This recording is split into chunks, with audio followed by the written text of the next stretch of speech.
Sure. Well, I'm currently Director of Innovation at British Rowing. I joined in January this year, so I've just been in the role for a few months. And prior to that, I actually had nearly 18 years in consultancy in one form or another, but always in the sports sector.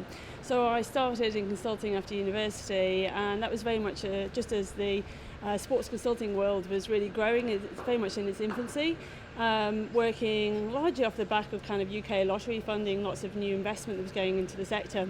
And then more recently, over the last 5 years, before British Rowing, worked mostly international with the likes of Commonwealth Games Federation, International Paralympic Committee, National Olympic Committees around the world on kind of major strategic planning type projects. Unique challenges. Well, it's really tough to get into. I know kind of from applicants we have for roles that come up both when I was in consultancy and now at British Rowing, lots of people trying to get that first step into the sector. And I think you do have to keep plugging away and get that experience in your belt and really show that you're passionate about it. That means actually demonstrating that you are working with your clubs that you're involved in perhaps, or getting involved in sport in other ways. So that's a massive challenge for anybody wanting to get into sport at the moment, I think.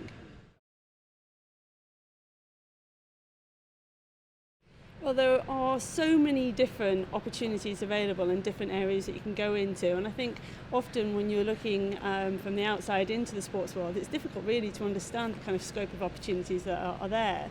And I would really recommend anyone to try to kind of get work experience and get those internships and kind of just get involved, to volunteer at events and get involved in your local clubs and understand it through kind of that route as well. There are lots of fantastic, obviously, university courses and so on out there as well now, but actually demonstrating that you love sport, are passionate about it and can bring kind of commercial acumen to the sports world is going to be really important.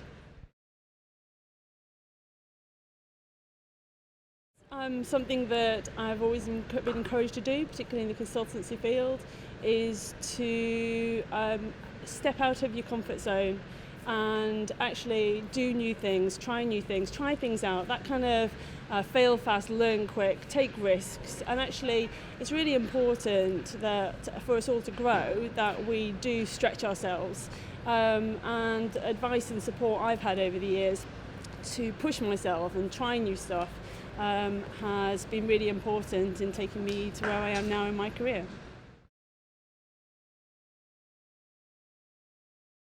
Okay, inspirational leaders. Well, being able to clearly communicate a vision and communicate well with your team and inspire your team is so important. And I think that's a really unique skill that great leaders can bring to sports organisations. So fantastic communication, a real passion and drive and energy is so important, such that people want to join you on that journey, and having very clear objectives and knowledge of where you want to go and support your organisation in getting to reach their objectives is really important to bring everybody on that journey with you.